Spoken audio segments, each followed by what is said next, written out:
No, Mr. Reed. I thought we were live.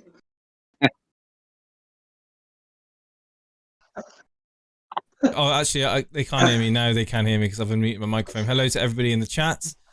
How's it going? We've got Dread FPL in with us, along with Firetog. We've got One Life Soccer TV there. We've got FPL Alex the Kid. Steve-O, you just wanted to hit the live button straight off the bat. I'll let you continue what you were saying before I rudely interrupted you. Yeah, so I had a message from Mr. Reed, who is doing really well in the Torbay Elite. And I think he's in the Rivals League. I can't remember now. But anyway, he's done a -12, Jace. He's brought in... He did...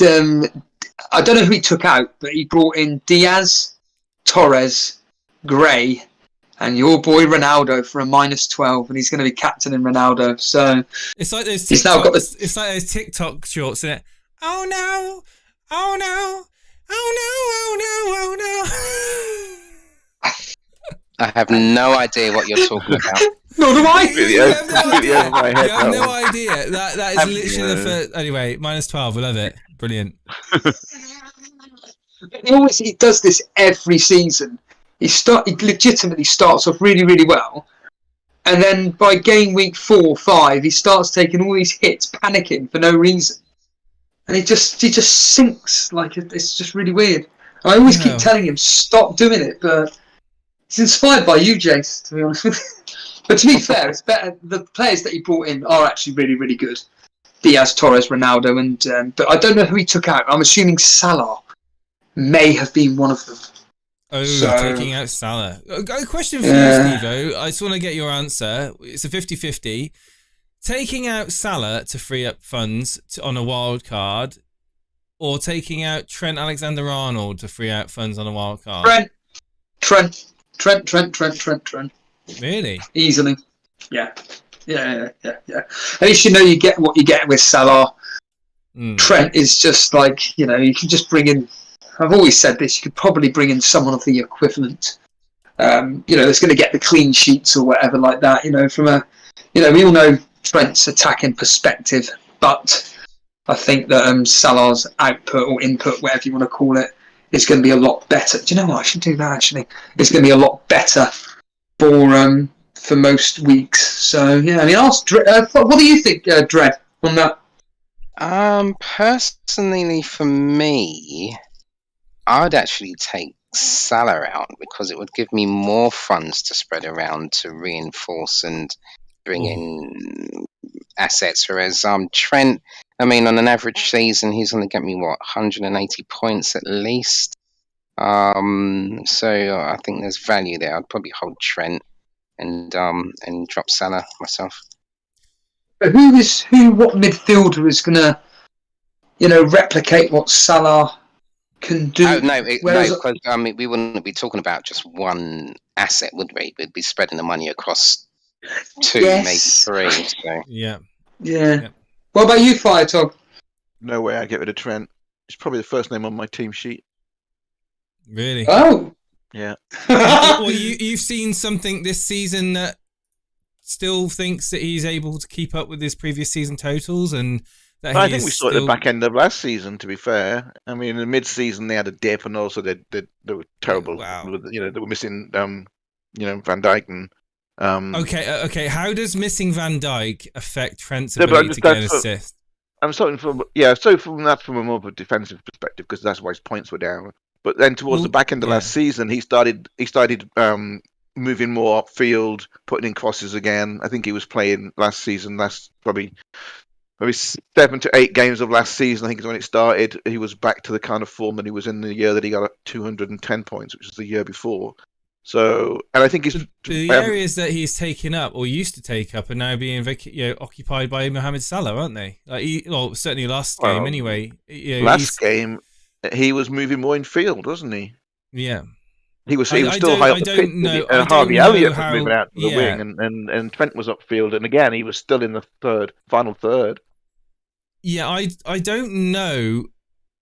I don't know if we're going to see the same sort of Trent Alexander-Arnold this season? That's all I'm trying to get at with that question. And my answer is Trent. I think Salah is almost, to quote you, the first name in my team sheet. When it comes to squeezing out money to try and upgrade other players around him, I think that money from 7.5 million from a defender can be used to invest in midfield and attack. And when you see shortly the attacking line and midfield that I've got, I think that it will negate any odd assist that may or may not come from Trent Alexander-Arnold. But anyway, that's not...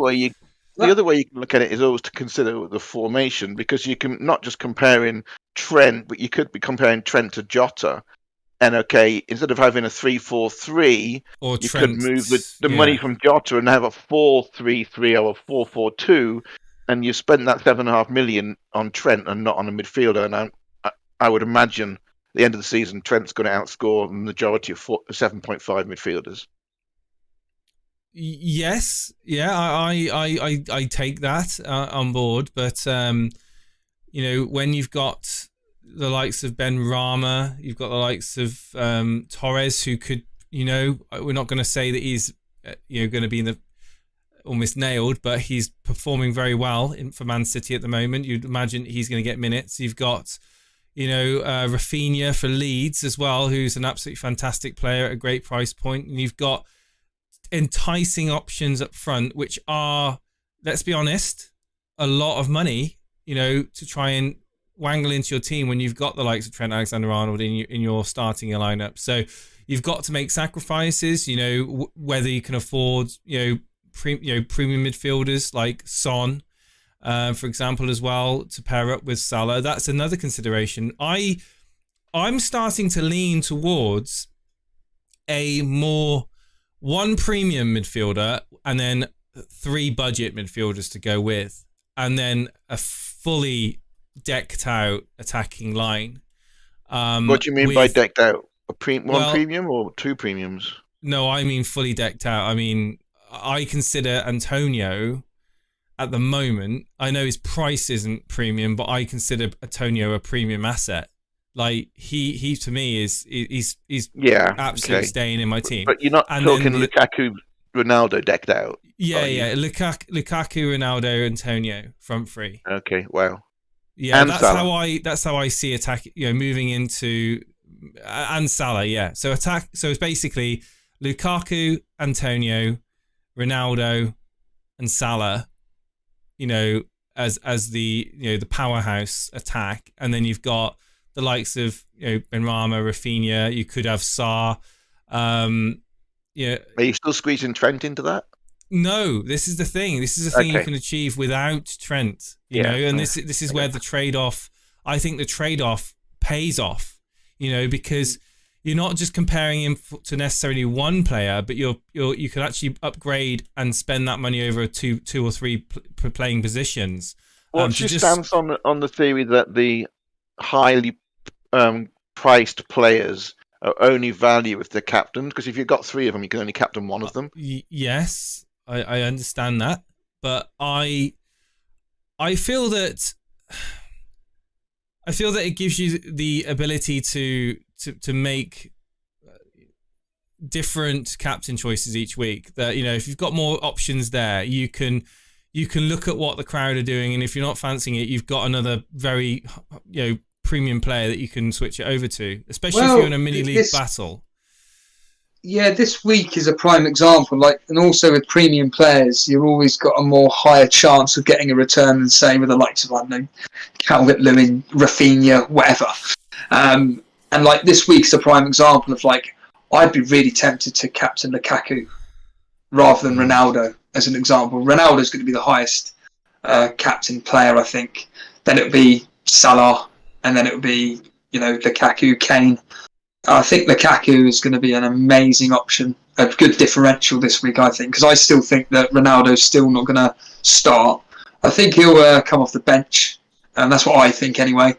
But yeah, I think Lukaku could be a really, really good shout. I'm expecting him to get a a good double-digit haul, like 2 goals, 3 bonus, whatever that works out to be. Maybe get 2 goals and an assist. I'm expecting Chelsea to get a minimum of 3, maybe up to 5, possibly against Aston Villa. I think they're going to be up for it. Yeah. Yeah. Wildcard, it would be to bring in Lukaku. That was probably I've got my wildcard team currently up now. However, it's not my saved team. I've got my written team is down. Well, I've got a few variations, but I'm really tempted because I don't know if you can see it at the moment. Well, I was going to say, do you want to read out an audio? And before you do that, do you want to explain to the audience, if anybody is watching this isn't a member, what's actually going on today? Well, why don't you? Essentially, I've just got to get this up on the screen. One sec. If you just do that while I get my team up. Essentially, a couple of days ago, I saw that Dredd was going to be doing the wildcard, and I saw in the Discord that Firetog was tempted to hit the wildcard, and I thought, I can't let this go to waste here. And I really do enjoy doing members only videos, but I can't due to circumstances. So I just thought, stuff it, let's just do a members only stream discussing wildcard, and obviously Jason's hit the wildcard button as well. And I just wanted to chat, well, not me personally, but get these guys to chat about their wildcard options and everything, and see how different they are from one another. And obviously, of course, let the members get involved in the chat and whatnot, and take it from there, really. So, Jace, do you want to continue what you were saying? Because I'm really intrigued by your team, and I'm really intrigued by what Dredd's done. And obviously, Firetog, he's done 2 transfers as well. So I am very tempted to actually. Well, there's a few things I want to do. I don't have Trent Alexander-Arnold in my current draft at the moment. I've got Sanchez and Steele as my 2 goalkeepers, even though I think that might change. I might bring Sarr in actually for his fixtures for Wolves. I think. Funny that.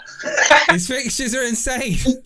He's just going through them all. It's absolutely insane. Even though he had a real. Probably going to have to get crosses. Yeah. Don't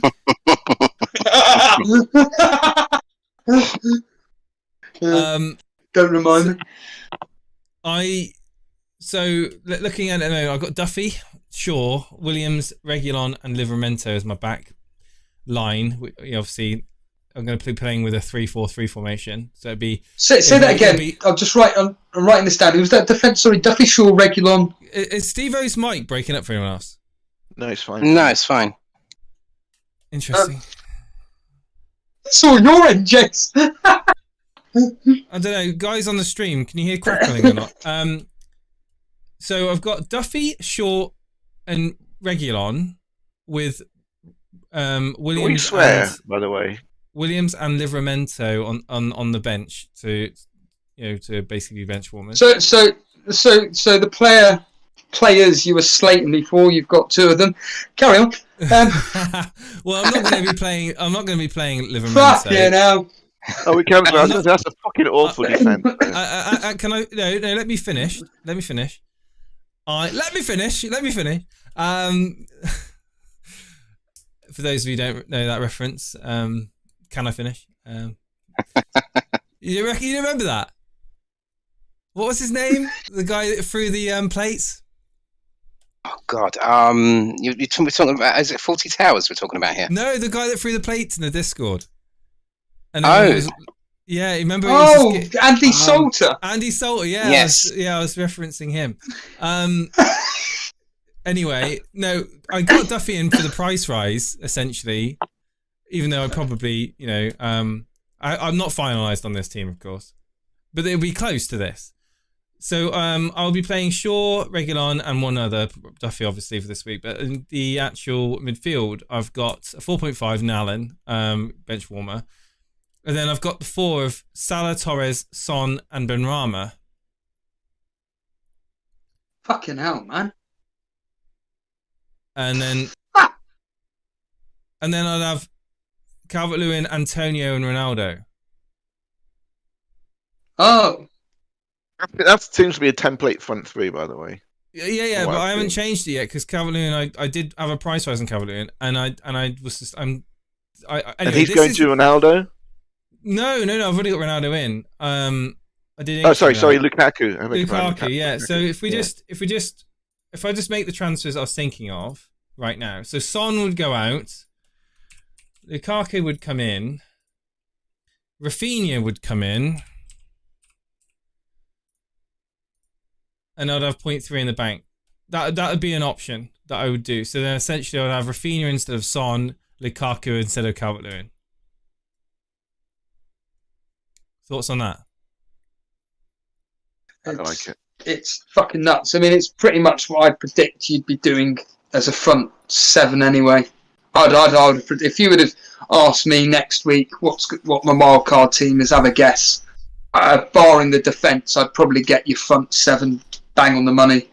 And I think that's what you're going to do, because obviously all these players that you've got at the moment is for price rises, just to catch the potential 0.2. Yeah, definitely. Yeah. I really like it. I like the look, essentially it's that Duffy pick is instead of Trent Alexander-Arnold. Really? Like in a lot of people's teams, right? Yeah, I don't have Son. I understand that, but I don't think Spurs are going to be beating teams 3 or 4-0. Yeah. It's simple to switch Torres down to a 4.5 maybe, and then upgrade Duffy to Trent, and get some money out of Rafinha down to a 6. And then you would have Trent, Salah, Lukaku, and Ronaldo. Sorry, I mean, the only reason I don't like it is because I said Trent would be the first name on my team sheet. Yeah, but the thing, Trent isn't like, for me. I haven't seen anything from Trent that would make me feel that way. Like I'm not emotional when it comes to FPL at all. I don't have any sentimental attachment, even though I brought Ronaldo and captained him. Oh my god, I'm such a hypocrite. That to me is, I just think Ronaldo is just a phenomenal player, and he's, for me, he's straight in. But Trent Alexander-Arnold has not done anything for me to warrant being the first name on the team sheet. I don't feel threatened by not owning him, and I don't feel like I'm going to miss out on that many points. Like, I do really assess performances and positions, and I would be much more worried about not owning Salah. He scored 22 points in 3 games. Yeah, he's but averaging over 7 points a game. I still think that having, a Rafinha, a Torres, and then being able to have that money there to upgrade, to Lukaku, does overall benefit my team more than downgrading and then just being able to afford and then switching my formation out to be able to afford Trent Alexander-Arnold. That's how I see it. This defence you've got here.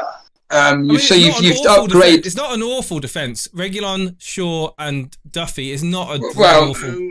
Well, you've got Duffy, who there's a very, very, very good chance he's going to lose his place, because he's not a first teamer. He's only in there because of certain injuries and stuff. Williams, Norwich, ex-Man, he'll be current Man United. He'll play, but and Livramento will play. It's Norwich. Livramento is a very good option.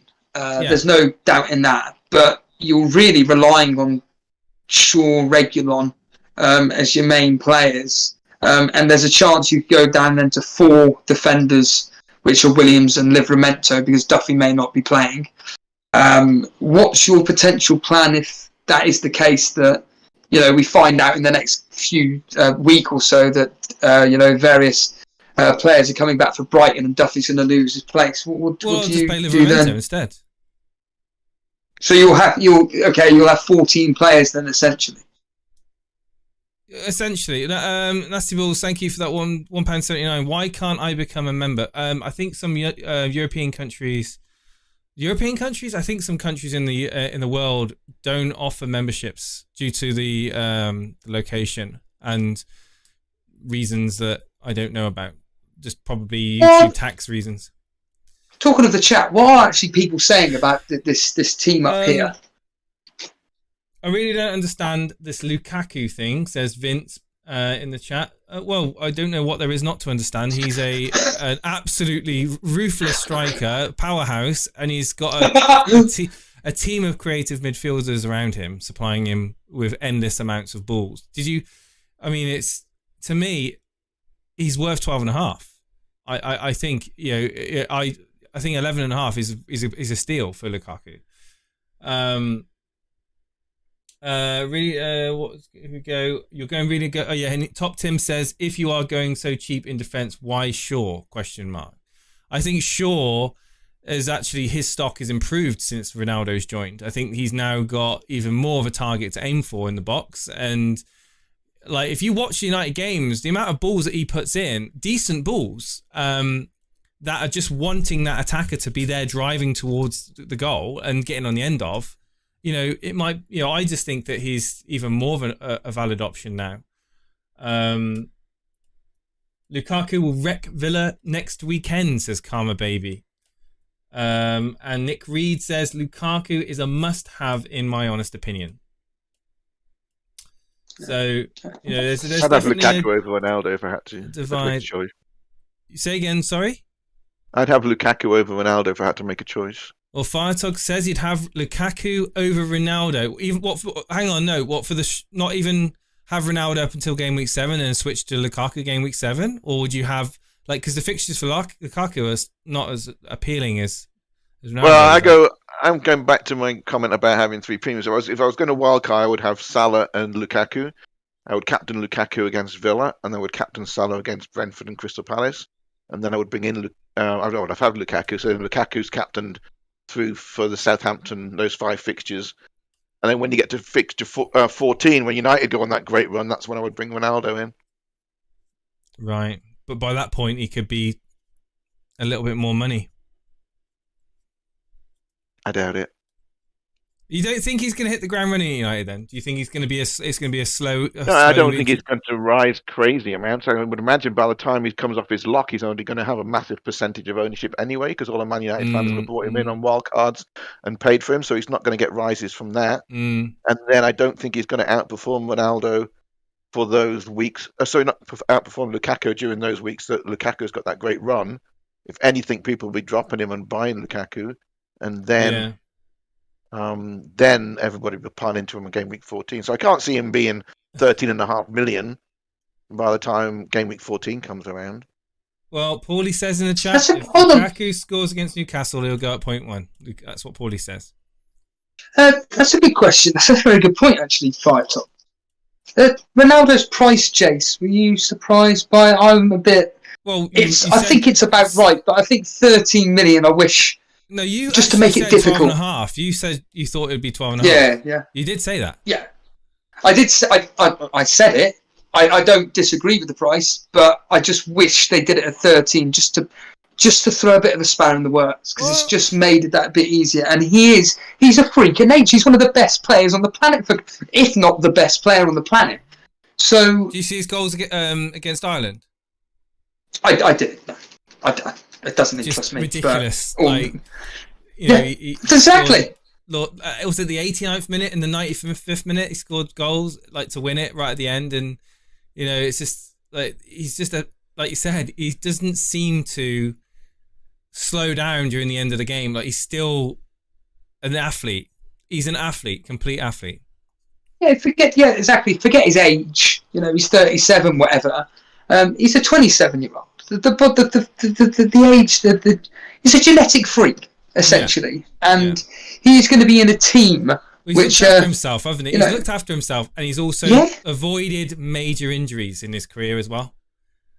Yeah, and I think that's really kind of he's been very careful with his fitness and his health, and you're right. He is an anomaly, and there's very few players out there that can play to that level at that age. Definitely, but I think I just agree. I think that he's going to raise the game at United. He's going to bring everyone's game up. Every single person there is going to be, putting in more of an effort. They're going to be tracking back. They're going to be closing down. They're going to be, having him on that team. Do not underestimate the morale boost. If they need one, the morale boost that's going to be there. Yeah, Fernandez, for me, I don't think you've got a player in your team which is trying to push on, getting the other players to push on. You've got Fernandez, who for me just seems to, again, this is just me, seems to throw his toys at the pram when things don't go his way. Whereas Ronaldo is just fuck you. On with it. Come on, let's get up the field. Let's move. And I think that's what he's going to bring. Dredge, you've been very quiet listening in on what Jason's been saying. Your thoughts on your Liverpool teammates in Trent and Salah?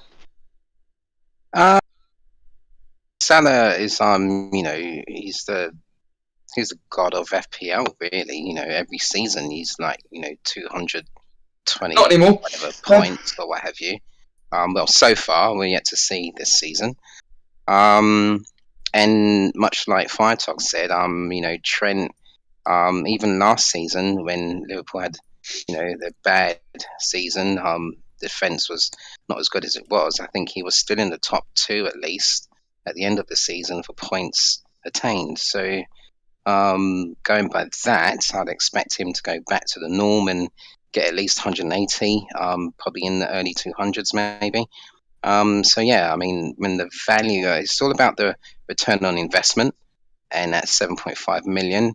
I think Firetalk also said he is going to probably outscore the majority, if not all, of the midfielders that are priced at the same as him. So with that in mind, again, he's in the team. I will absolutely keep him in there the whole season unless he gets injured. I mean, that's interesting. I mean, in that logic then, because Torres is a bit of Torres in this wildcard team is a risk as well, isn't he? Because he's not guaranteed a place, but at 7 million, it's that price point for Man City and an attacker for Man City that started the season very well. But for 0.5 more, you could get Trent Alexander-Arnold in, which you could argue over the season is going to outscore him by a good 50, 60 points, right? Potentially, yeah. So, has got the ability to. So, essentially, people saying, why have Shaw? I could take that 0.5 off Shaw, bring in Trent, and then downgrade Torres, like what Firetalk said. I could do that. But, these are like nice little issues to have, nice little problems. But I think the structure of my team is going to remain. It's probably going to involve Lukaku, Ronaldo, and Salah, and Antonio. Those 4 players are guaranteed in my wildcard. I can't see anything other than, Antonio is an absolute powerhouse. So is Ronaldo. So's the word powerhouse I want to use for all 3 of those players. Then you got Ben Rama at 6.3. I think he's a gem at that price. Rafinha at 6.5. He is one of the best players, if not the best player for Leeds United, in my opinion. You've got, I could go with a 4-3-3 formation, for example, instead of a 3-4-3, to invest more in defense and sort of premium defenders. That is definitely a consideration I looked at. And I just have 2 4.5s. That's the problem with that. Then you've got 3-4 million defenders and 2 4.5 midfielders. Yeah, but I would squeeze the money out of Torres, wouldn't I? And then I'd have to see whether what I wanted to do with that 4th defender, whether I wanted it to be a 4.5 or just take out Shaw, or even decide to still. I mean, this is the thing with Trent Alexander-Arnold. This is the problem that Trent Alexander-Arnold gives you. This is where you throw that money in the defense. You've got to sacrifice in other areas, either in another defensive position or in midfield, if you're running with 3 premium attackers. So, it's a nice problem to have, and I'm not quite decided on how I want to play it, but I do like the look of Torres. I'll ask you guys. Dred, you're on a wild card, right? So, is Torres in your wildcard team? Well, yes. I mean, Torres was on my mind in pre-season. However, with the Kane potential of him going, I held off. Sorry, Dred. I'm really sorry. Can I just hold you right there? Son of Sam has become a grassroots member. I want to say thank you ever so much, Son of Sam, for joining. Sorry, Dred. Carry on. Yeah. So and then I was always of the mind, because when I think around about coming into Gameweek 2. I started to think, maybe this Kane transfer won't happen. And and I always thought to myself, if that doesn't happen, considering how Torres was at the end of last season, playing in the position that he was, I was sort of like, if that doesn't go through, I'm getting Torres in irrespective of Pep Roulette, anything like that. I will just have to ensure that I've built some mitigation into my squad in case Pep does what he does and Torres doesn't play. But Torres is, I think I'll at that price as well. I'm happy to hold him. Let's get Dread's team up, Jace. I reckon. I think that's the perfect link into there, and I want to hear what Dread's team is. I haven't got a clue. I'd be really interested to see how it. You're doing pretty well this season, aren't you, Dread? With your plan of fixtures over form, aren't you? It's not necessarily fixtures over form, but I think it's because it's right. So the game it's a game of probability, right? So you get your assets in my head is how I think about it. You get them in when you believe the probability of them scoring maximum points is the most. So obviously that ties into when they have a good fixture run, and then you pick the players from that team who are more involved in goal scoring and attaining points. Right, so I've got your wildcard team up here now. That's it's pretty much as straightforward as that. Christensen. I was looking at Christensen, I must admit, as an option. Interesting. So for those listening in, what is it? Go on. Sanchez, you read it out, Dread. Alright, so I've got Sanchez in goal.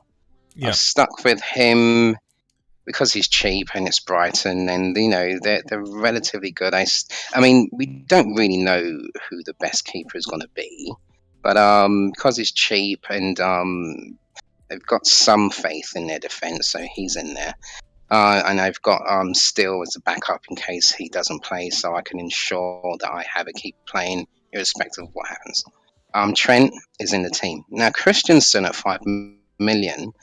It seems to me that he may well be holding that centre midfield spot, because I mean the other person would be Thiago. He's quite old, obviously. And what's his price, Red? 5 or 5? He's 5 million, Christensen, which is immense value. Value.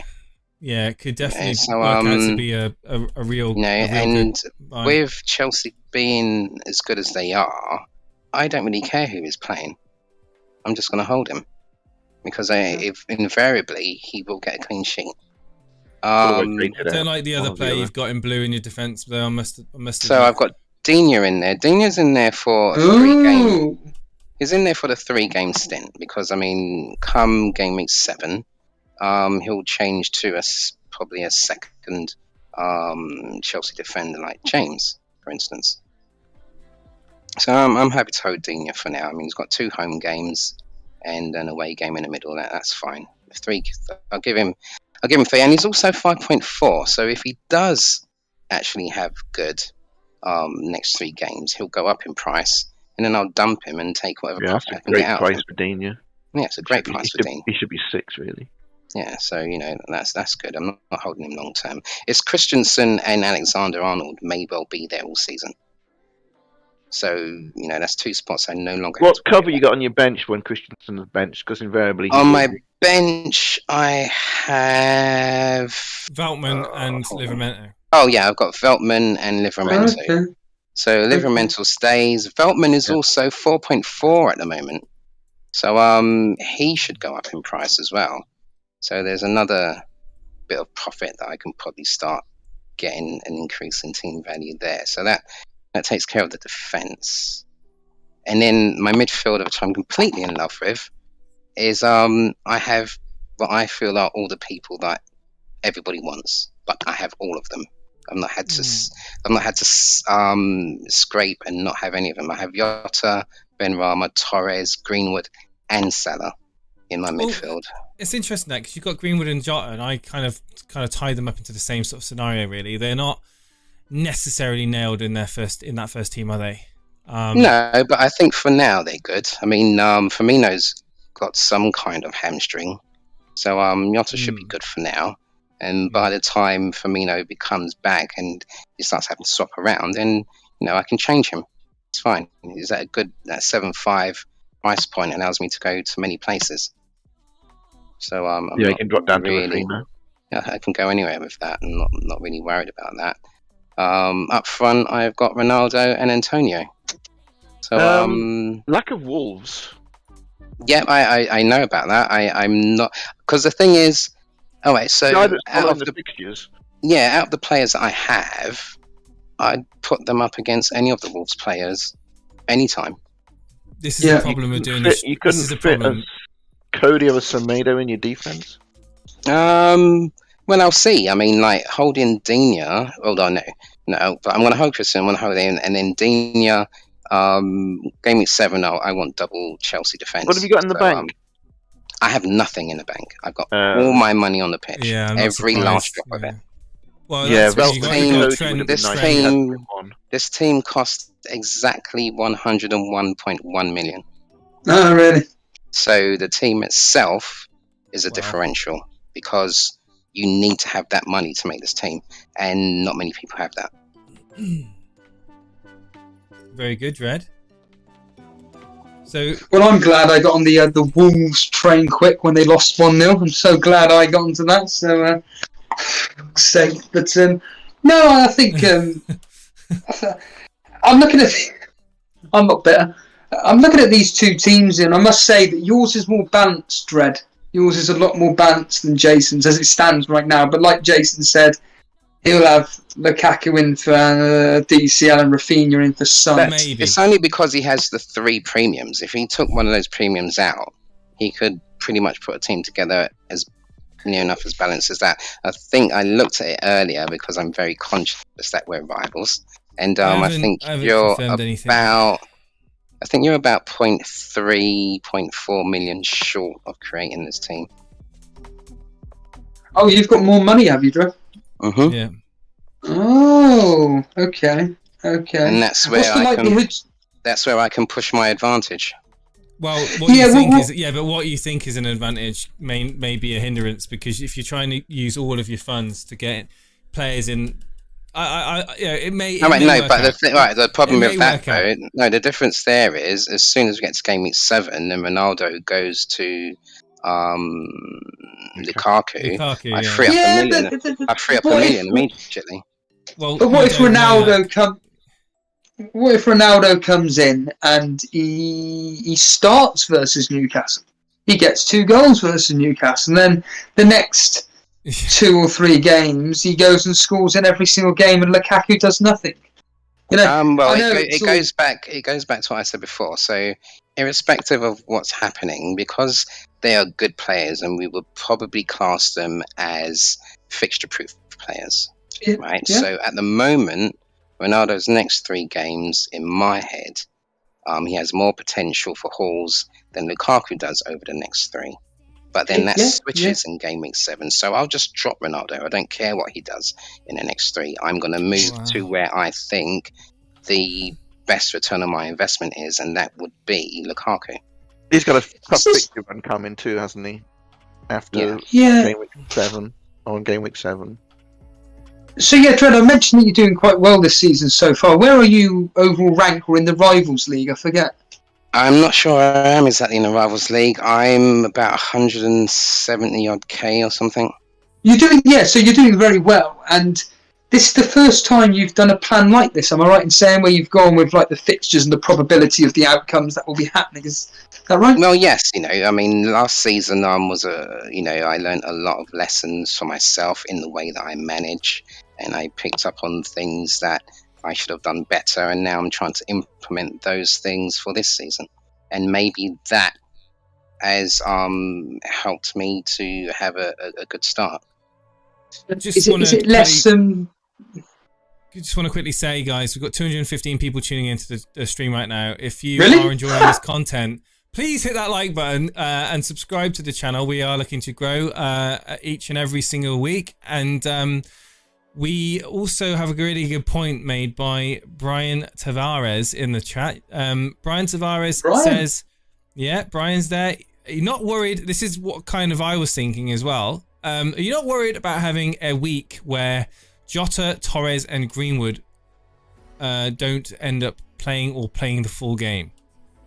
That's inevitable. I mean, that can happen. But I mean, I'm not looking at it on a week-by-week basis. I'm looking at it in blocks. So I hold this player for a certain amount of time, and during that time, I want to see whether he gives me a good average return per game. I love the strategy. I love the strategy, Dredd. And it's proven so far, You're 183, you're 163k, whatever it was. It's proven it. It's working so far. Now, it must be less stressful. It is less stressful. Yeah, it is absolutely less stressful. Because your thought process are literally dictated by your own plan, and it's just a case of, well, I knew that Jota wouldn't be playing in these particular fixtures, so I'm going to be downgrading him to Rafinha for argument's sake, or whoever. So yeah, it's fascinating. What do you think on it, on this fire talk, this strategy that Dredd has? Yeah, no, I like his team. Let me just answer Paulie's question first, which comes off of Brian's, which was, what's the chances that all three won't play? Well, if you say all three of them are 50-50 chance of playing, which I would imagine they're more than that, 50-50 would give a 1 in 8 chance that they all don't play, which is 12%. So 12.5%. So there's 12.5% they don't all start if they're 50-50 likelihood of starting. But I would imagine they're more likely to start than 50%. So 1 in 10 thereabouts of them all being benched. Or you could look at it like, are they going to get the full game though as well? This is it. They may not be benched, but are they going to play the full? Well, all those guys are generally on limited minutes, aren't they? Those midfielders.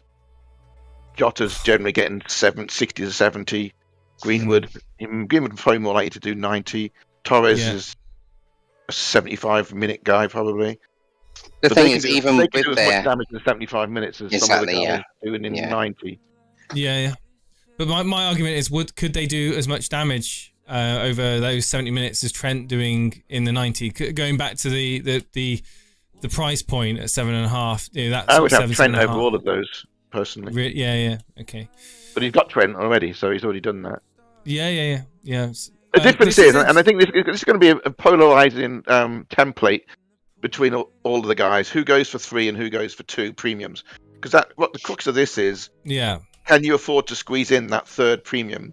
And if you can, then you end up with a back line of a load of 4 million guys, or you end up with what is considered a more balanced team, which is this. Now, Dredd could also move, say, a Torres or a Greenwood to a DCL and have played a 3-4-3 and have had DCL Ronaldo and Antonio, which is another option. And I think the template is going to get broken, and it's going to be great because there's so many permutations and different ways that you can play this game now. Because also the thing with this, with having so I've got 1, 2, 3. I've got roughly about 3 midfielders at the 7.5. Now, if a person like, say, Foden or Mahrez or somewhere in that upper region before you get to 10, then I can downgrade one of them to like a, I don't know, Rafinha or like a Harrison or what have you, and then stick that money onto to get to that price point as well. See, and this is the thing that I don't like about having the 3 premiums, because you write off all of those players that can actually bang, given the right scenario. So I just feel for my management style, the 3 premiums gives me too much constraint to get to the price points that I think can give me a really good return on investment, considering their fixture run when it happens. The other thing I think that's essential going forward is to have at least 1 premium in both the midfield and forward slots, which you obviously have, because then you've got the flexibility to jump on let's say KDB starts going crazy and City have a nice run. You can go Salah to KDB, you can go Ronaldo to Lukaku. You've got that flexibility, and obviously Jason has as well because he's got 3 premiums. But I don't have that flexibility right now because I've still got Bruno and Salah. But I think going forward, you'll find most teams are going to have a 12 million midfielder and a 12 million striker. But what are your price points in the front line for talk? Mine at the moment is good question. It's basically template from the beginning. So I've got Antonio. Well, I've got Jimenez at the moment because I've done a transfer.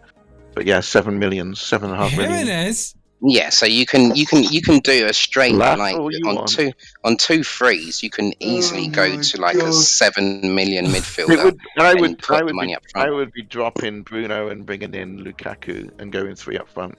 Yeah. Oh, okay, you go that way. Fair enough. What were your transfers then, prior talk? You've done 2. So Jimenez in for who? Ings. Oh, okay, and who was the other transfer?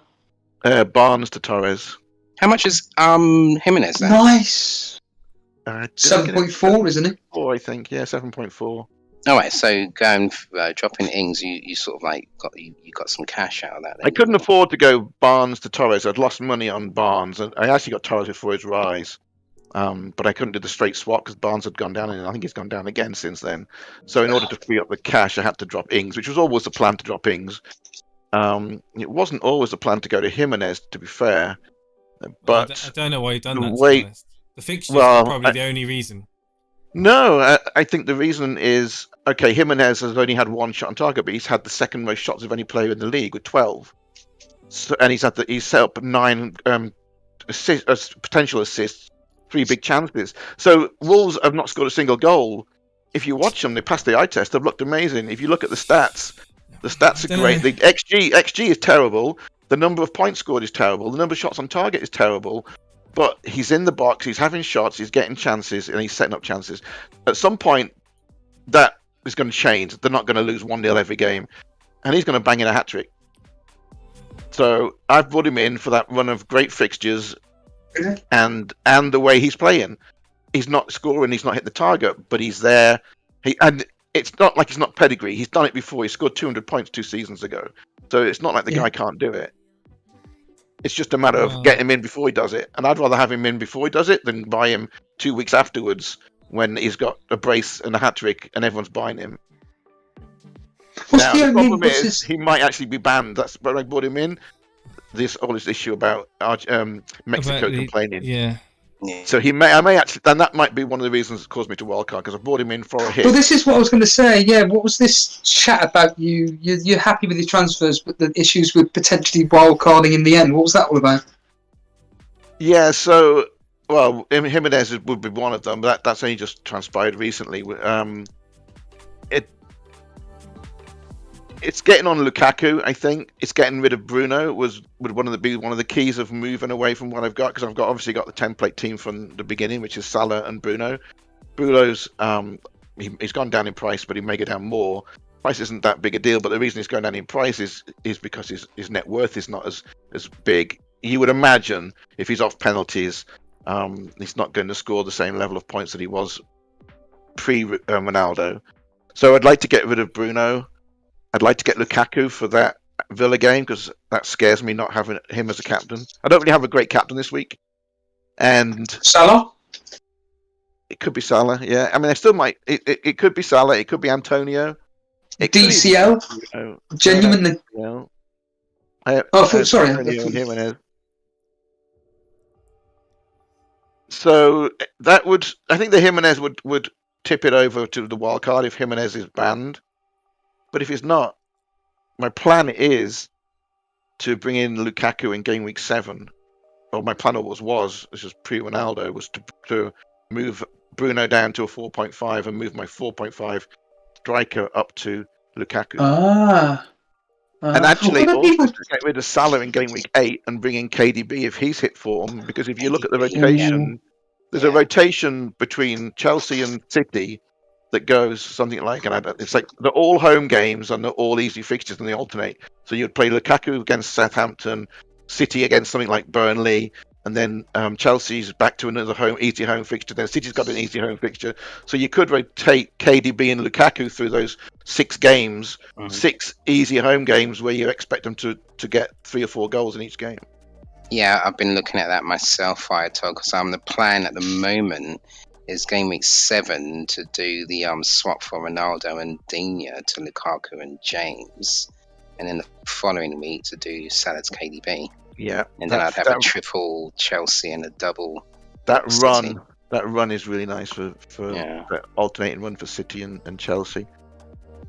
What are people saying in chat, Jace, about Jimenez? Any comments from people? Jimenez got great fixtures, and Jason's got put Jimenez in his other draft. I don't know about that, Paulie. Dream on. Wolves will tonk someone soon, but it could be game week 4 or game week 14, just a complete dice roll. Nice point there that Top 10 makes. Jason's smiling about the Jimenez pick. I mean, it is different. I think that it's not a move I would go, but I see the reasoning behind it. It makes very good supporting, it makes a good case for Jimenez, but I don't think it'd be a player I'm looking to get in. All you wildcarders have just sabotaged your teams. You're going to regret this for the rest of the season. Mark my words. Ronaldo, no. Who's that? Squinty, Who's that? That's Is karma. it Mr. Reed? squinty smile, squinty smile.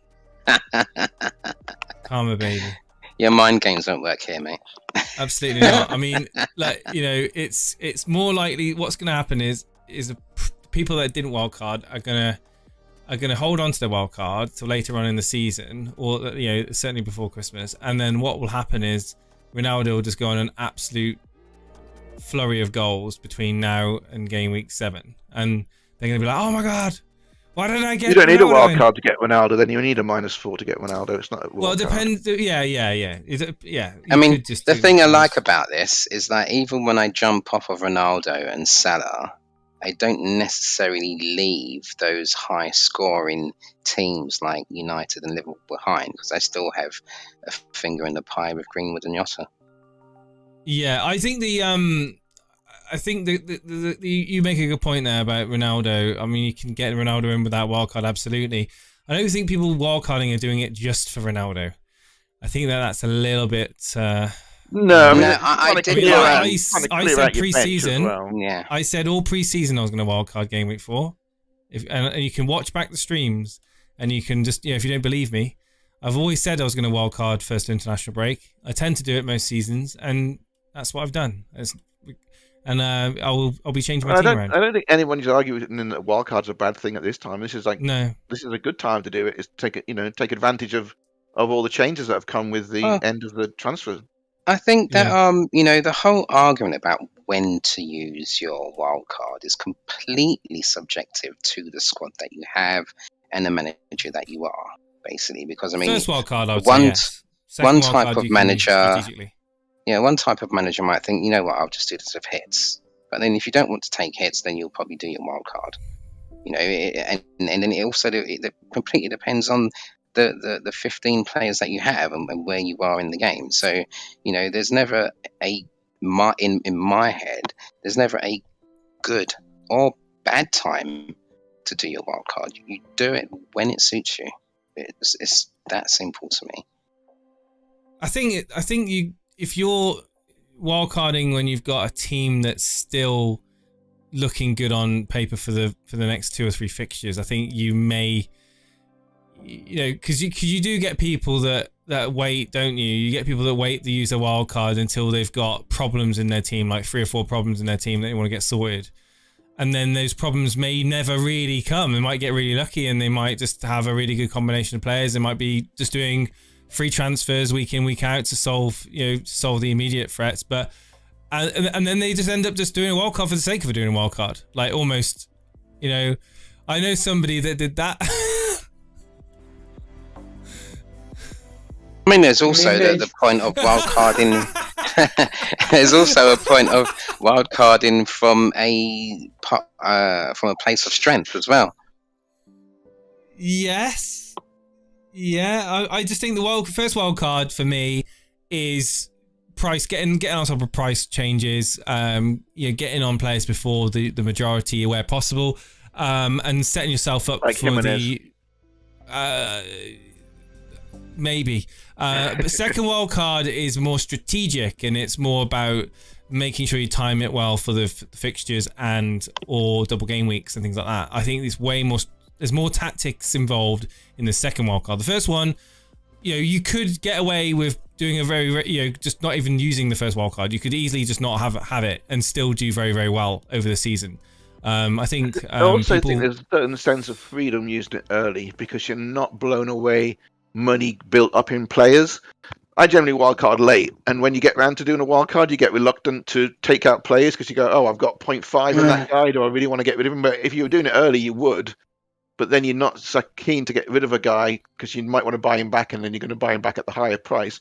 And you've kind of restricted yourself when you come to do your wildcard. Right now, you're free to do it because you're not losing any value. You're like, I'll get this guy, I'll sell this one. You're free to do whatever you want. Try doing that in game week 16. There's a lot different perspective on it.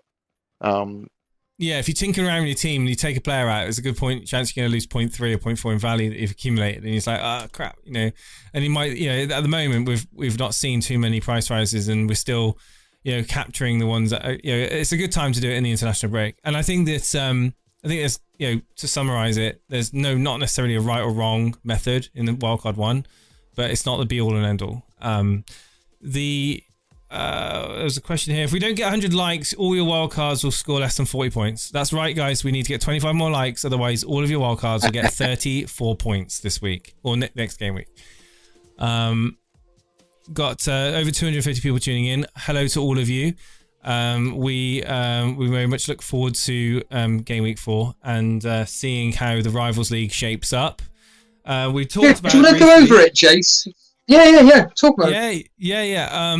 So, for those of you who don't know, we've got operating the Elite FPL Rivals League this season. It's very, very competitive. Myself and Steve-O are nowhere near the top. However, I think I'm 18th. I'm 18th in it. I don't know where you are, Steve-O. Maybe you'll be able to tell me. I'm bottom. You're bottom of it. Really? Near enough bottom, yeah. Nick Treadwell is top. Nick Treadwell, Declan Fried Rice. It'll be interesting to know what he's going to do. Nick Treadwell. He's got Torres already in his team. Ings is the obvious one in his team, really, to move on, really. Other than that, he's got a lot of the popular picks still, even in wildcard drafts. Maybe Bruno Fernandes, maybe take him out like a lot of people are doing and bringing in Ronaldo for Ings. And then moving out Fernandes to bring in, the likes of, he's got Benrahma already, maybe. Well, in all seriousness, if I'm in Nick's position, I would not be. How many points is he clear at the moment? Just of interest. I'll get on the other screen because I'm guessing about 10, 15 points he's clear of second place. Hang on.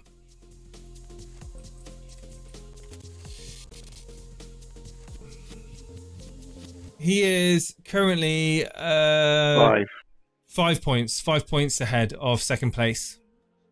Right, okay, so if I'm in his shoes, I'm not going to be taking out Fernandes for a hit to bring in Ronaldo. That's just based on what you were saying. If he was deciding to wildcard, we just don't know. He might.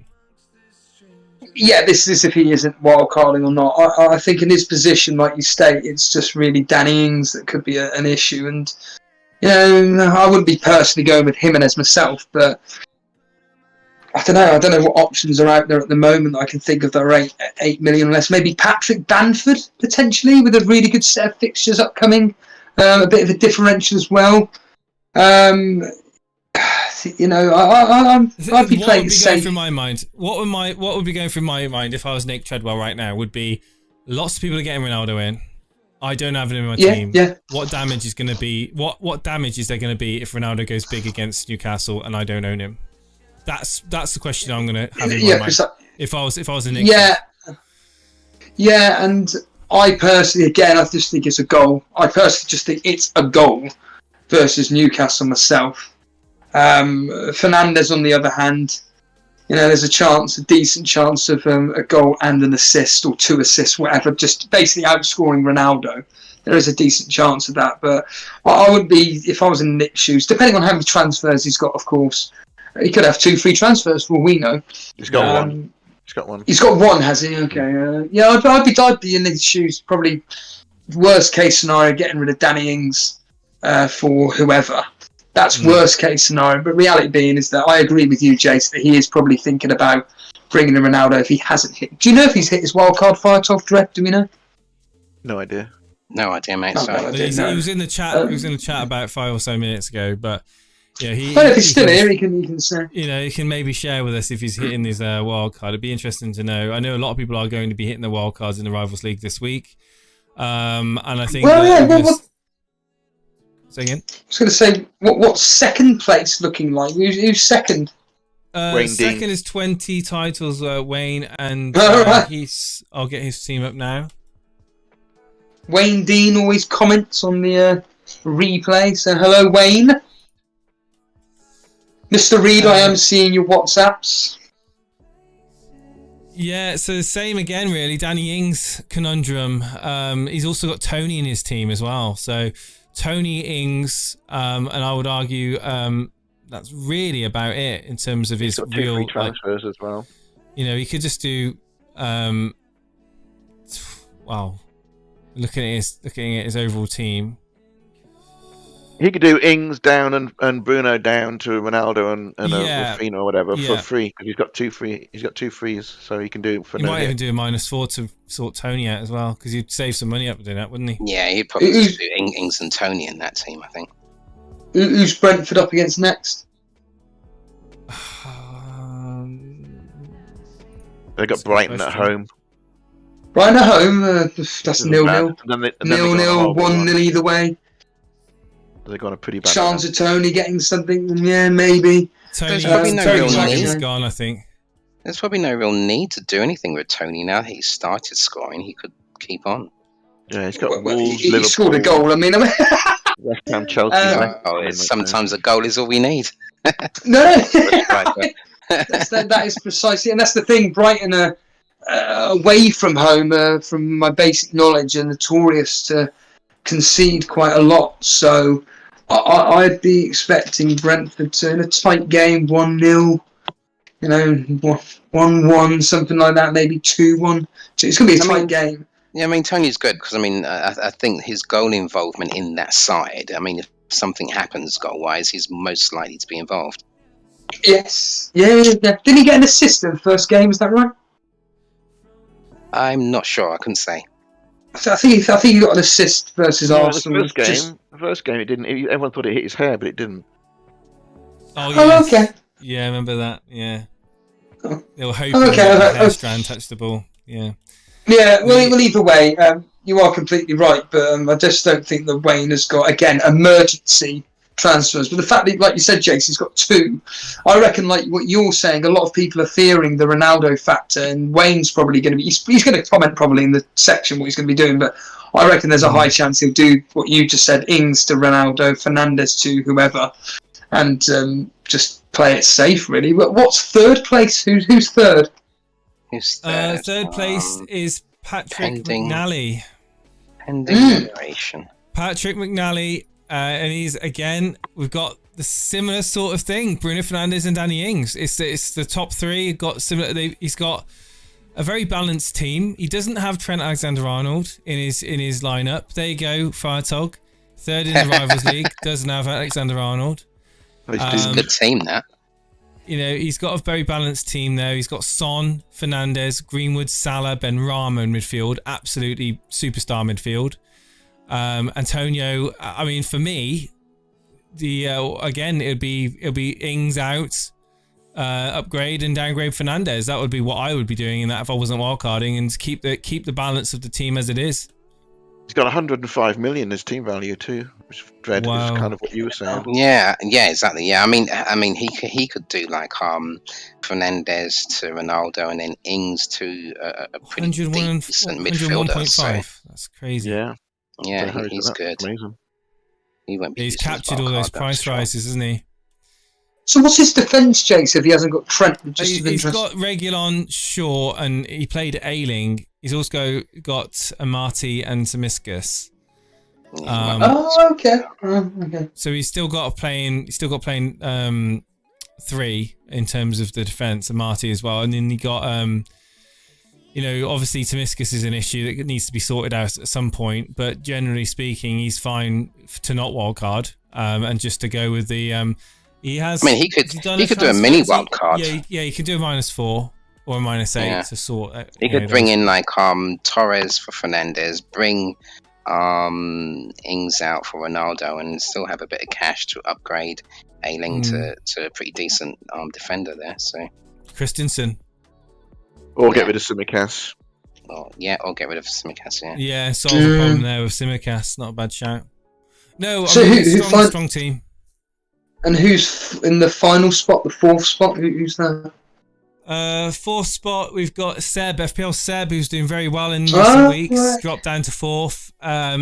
He's just only realised he's a Norwich fan. Poor bloke. He's Sanchez in goal. Shaw, he played Cash. this last game week. He for some reason, Alexander-Arnold. He's got Fernandes, Salah, Greenwood, and Benrahma. So again, another very well-rounded team. See, all these people still holding Simicast, and they've lost the 0.1 that he gave them because they haven't sold. Well, unless he's wildcarded. Still got it. He's still got it. He's still 4.2. Oh, is he still 4.2? Oh, okay, fair enough. But he's still, he could have wildcarded. These teams could have wildcarded. We just don't know. Yeah, could have wildcarded. Yeah. So we're looking at a snapshot of game week 3 here. So yeah, on again, it's very similar. Ings, Fernandes, you could switch them out to bring in Torres, Ronaldo if you wanted to. He's got issues obviously with Tomiskas. I would suggest that his defense isn't very strong.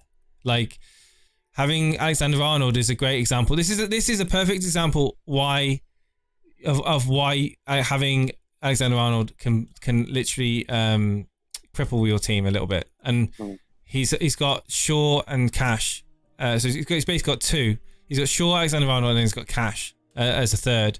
Whereas I think that if you were to take Trent out on a wildcard in this sort of dynamic, you could move up to those 5.5, 5.0 price points and then still have money spare to upgrade elsewhere. Cash is 5.0. Would you be saying the same thing if it was Soufal? Soufal's brilliant. Well, he's the same price as Cash.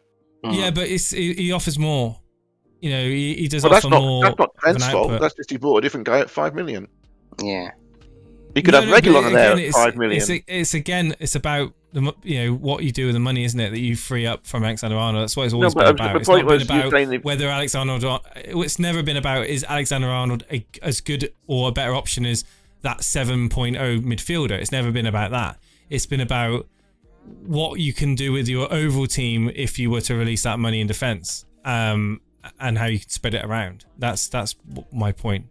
Is that I completely agree. I think Trent Alexander does give you good value, but I think that you can squeeze a little bit more out of your team if you were to free up that money. That's all I was trying to say. That's a fair point. I mean, all these guys are doing quite well because this is the 4th place. He's just under 19,000 rank.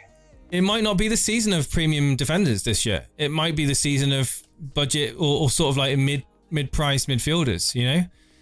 It might be like, the Benrahmas, it could be the Torres, it could be the Fifinias, it could be Sars that do really well, and you get lots of points from. I mean, it might be, but the thing is, Trent's been consistently doing it for 3 years, whereas it's hard to pick a Benrahma or a guy that, you say, well, Harrison got 160 points last year, but Harrison hasn't got 160, isn't on target for 160 this year.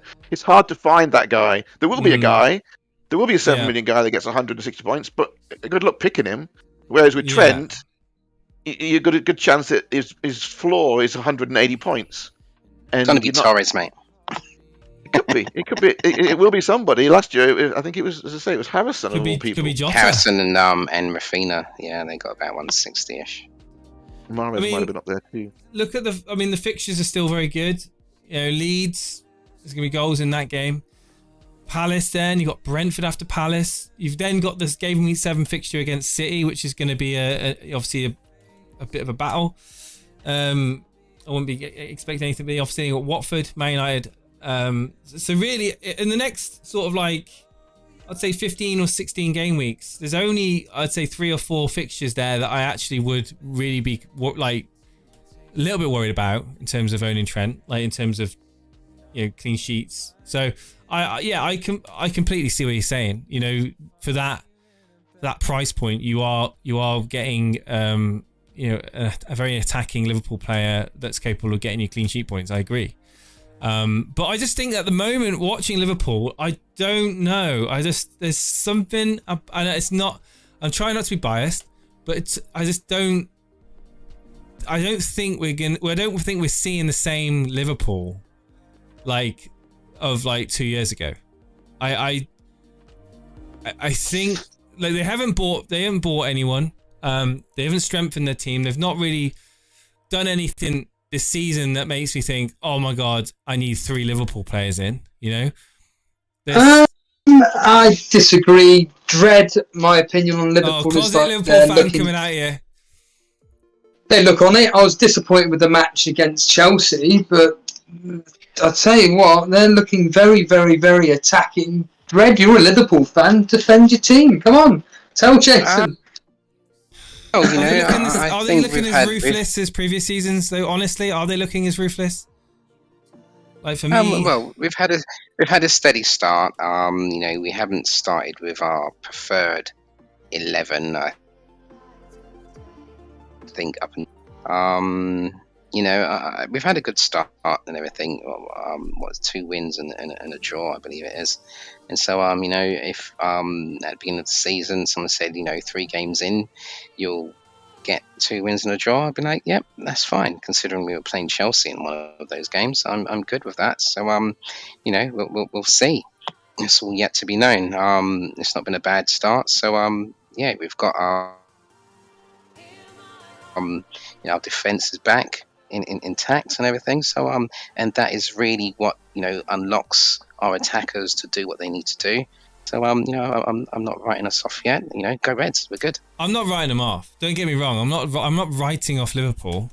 They'll still be up there. I'm just saying that, you know, almost to blindly. I think the real difference is that you know, a lot of the other teams have improved and everything, whereas to improve from where Liverpool were and everything, it's like, you know, we'd need to get some crazy mega $1 million superstar in, and that's just not possible for us. But I think we have the personnel to still challenge.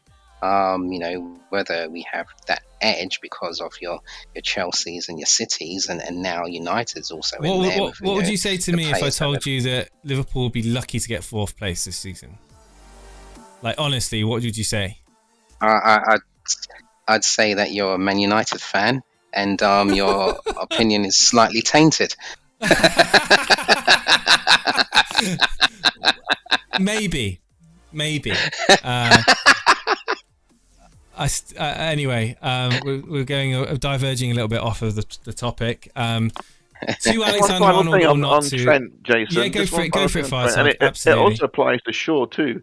So it was a 1-1 draw with Chelsea, and Trent obviously conceded. He didn't get an assist. Yeah, he got 2 bonus points. You're saying you didn't think Trent was doing much. He got 2 bonus points with actually doing nothing, and that's from putting in crosses and been attacking.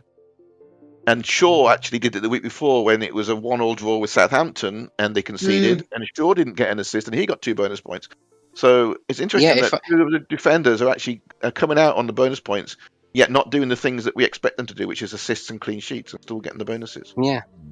I think if I can jump in on that and expand on that, Firetal, I think that this season we're going to eventually realise that Trent has added a new dimension to his game, which he didn't have before. So just remember that I said that. Just remember that I said that. Playing more central. Is that what you mean? Yes, no, yeah. You know, he's coming in because now to the overlap is being taken on by the one and only Elliot, who is just going to be absolutely brilliant. We're talking about trying to get in. Well, you're talking about needing enablers for this, you know, to have your big 3 hitters up there. Harvey Elliott, isn't he 5.5? 5.5. You wait till he starts banging in goals, mate. He's too busy passing into Salah, Red. I mean, he had a few shots. He might be in a few teams before we know it. He needed to settle in and don't you worry. The guys is on the up. I mean, you think, you know, I mean, right, let's not digress too much. Let's make this point and we can come back to the FPL and everything. But he started, right, and everything, having come back from on loan next season. He started in the home match against Chelsea. For me, that speaks volumes of how Klopp and he didn't look out of place either, did he? To be fair. No, I do think though you're saying that we haven't strengthened our team. Well, I think maybe people are conflating strengthening your team with buying a superstar. What about though with Elliot, bring someone through the ranks? I think with Elliot though, this is just my observation from the match.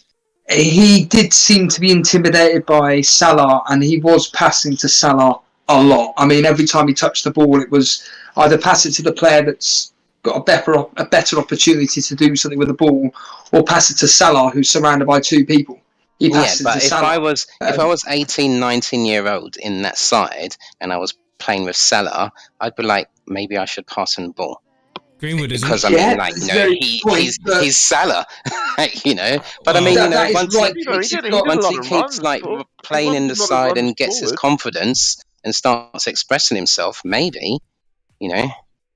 To me, but I think if you've got the talent to be, sorry, go ahead. Yeah, if you've got the talent to get into that team, and Klopp's got the confidence in you to play in that team, I think you as an individual have got to be having the bollocks to go, I'm sorry, Salah, but I'm going to be passing it to whatever player that's in a more better position. I was getting sick to death every time he got the ball. So, anything, doing anything. It's only 3 games into the season. Give the young lad a chance. No! You've got to be selfish. You've got to be ruthless. That's what Salah's done. That's what Salah's been. Like, he's built his game on being selfish and ruthless. And Salah's got loads and loads of experience behind him than Elliot has. Well, you know, I thought he reminded me of Saka when he was playing for England. He was getting the ball, forward, he was passing it forward, he was running forward. He wasn't turning around and passing it sideways. Every time he got the ball, he was looking to attack. So I'm not sure about this passing it to Salah all the time, unless Salah was ahead. Well, the thing though, he was legit passing. He was driving forward, but the passes he was looking for was always for Salah. He didn't have a few shots himself. Salah plays in front of him, so that would be kind of what you'd expect. Yeah, but the point being is that there were other players in better positions. Okay. And I just thought his decision making was just poor on those occasions. On several, he's 19 years old. I think I think he had a good game. To be honest, I think he had a very good game. And he's definitely. I'm not saying he didn't have a good game. I'm just saying that there was some kind of magnet that was linking the pair together. You know, I know where you're coming from, Steve. Maybe Klopp said pass it to Salah. That's what maybe that he said. Like, when you get the ball, give it to Salah as fast as you can. Well, I mean, I could be completely wrong, but I've noticed that Salah is hogging the touchline a lot more, and maybe that could be the reason why Trent is cutting inside more, because he doesn't need to be out on the right anymore, the left or whatever, on the right. So maybe there's an indication as to why Trent is being a bit more attacking and getting into more, like Firetalk said, those central positions. But what are the guys saying in chat, Chase? Anything of interest? Let's have a look. I wonder if the people that bin Ronaldo in Game Week 7 for Lukaku will swap him back if Ronaldo outperforms him in Game Week between Game Week 7 to 9, or just hold because of the fixtures. Good. Yeah, I mean, a good. Again, it comes to people that are very much fixture over form, or form over fixtures, and I personally think that, you know, it can be quite dangerous just chopping and changing players like that. I think both Lukaku and Ronaldo, if you can squeeze them into your starting team and have Salah as well. Goes back to Steve-O's. Who was it who asked me earlier in the stream? Does it give me a headache having all those price? It was Firetog, wasn't it?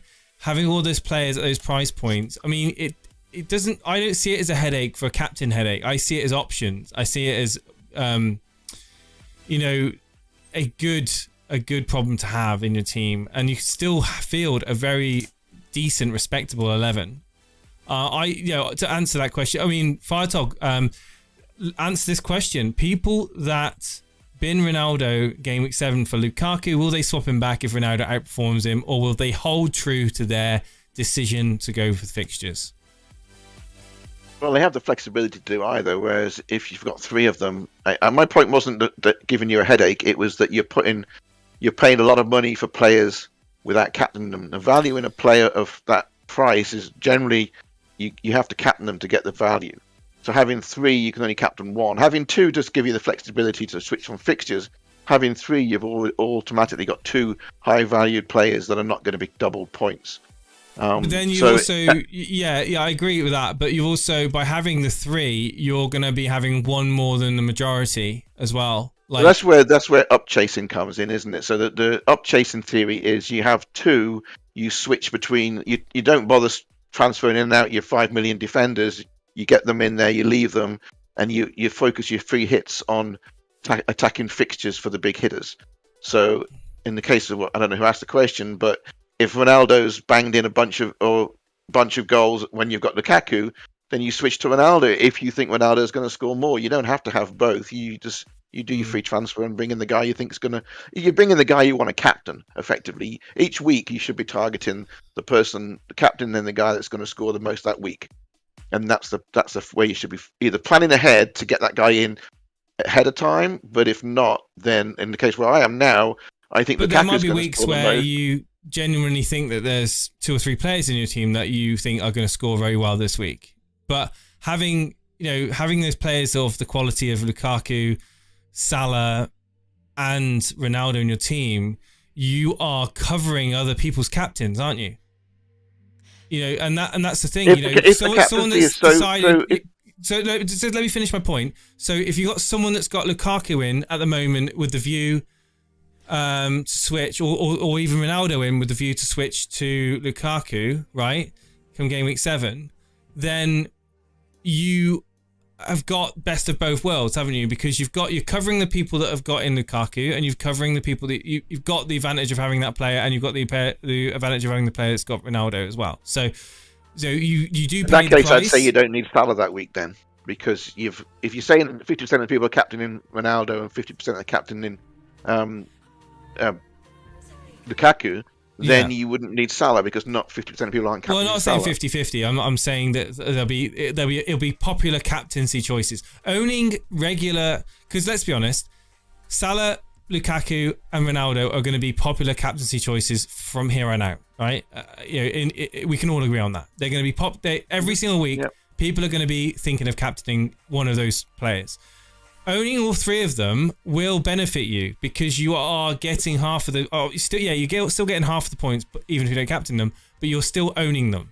So that's how you're missing out on the opportunity cost element, which is you've spent 12 million on a guy that you're not captaining, and you've got another guy at 6, for example. So that's 18 million. You could have 2 9 millions or whatever. It's what could you do with that money? You're not getting double points for the guy that you're not captaining. Could you? And maybe you've got, I know, some crap defender playing because you can't afford anything, and you could have Trent, or maybe you've got, I don't know, a Gray when you could have a Torres or a Grealish. It's not just, I've got 3, this is great. It's, well, if you didn't have them, what would you do with that other 5 million? But they're that price for a reason, though, aren't they? They're that price because they're able to do the hat trick potential. That value is only maintained if you captain them, because you're spending so much on them to warrant that value. You have to captain. Well, I would disagree. I mean, Lukaku in one game week could outscore 2 7.0 midfielders, for example. Like, that's how I. But it's not Lukaku. It's Lukaku and your 4.5 midfielder that you're playing compared to the 2 9s. It's not just Lukaku on his own. All right, so expand on that. This is the thing that I have about it, right? So when you have 2 premiums and you captain one of them, now if the one that you captain, if they haul, they've proved their value and you've got your money out of it. Now the second one you can live with if he blanks, because you've spread the money around again across assets that are more likely to score. Okay, now if you put the third one in on the game week, which will inevitably happen, where those 2 that you couldn't captain, when they blank, you're then relying on the rest of your squad. And because you didn't have the money in the rest of your squad, you've got players that are less likely to score points anyway. So you have no safety net to cover the money that you've concentrated in those 2 assets. Right? You have no safety net now. Whereas if you only have 2, that means you have a better overall spread of players that are more likely to return points. So therefore, you can consistently get a better base rate score week in, week out. Whereas when you put 3 in, when they don't do anything, you're going to get a red arrow. You're absolutely going to get a red arrow. That's what I believe. And that's why I think having the 3 premiums is a strategy that over 38 game weeks, you will come out with less points. Because you can't captain them all. Well, let's see. I think you can build a team that's strong enough to outperform. I still think you can build a squad of 3 premiums that's strong enough to outperform teams of 2 that are owning Trent Alexander-Arnold. That's.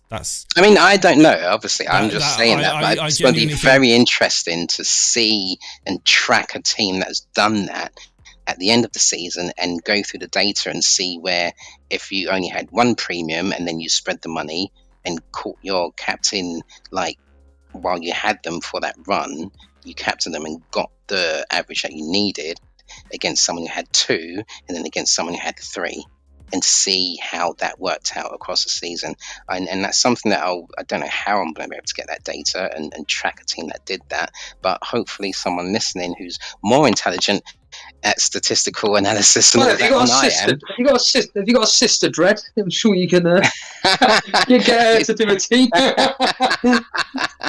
Alex, Harbour Boy in the chat says that Fartog and him did the analysis last season, and they concluded that generally speaking, it's better to spread your funds rather than stack up on captained or non-captained premiums.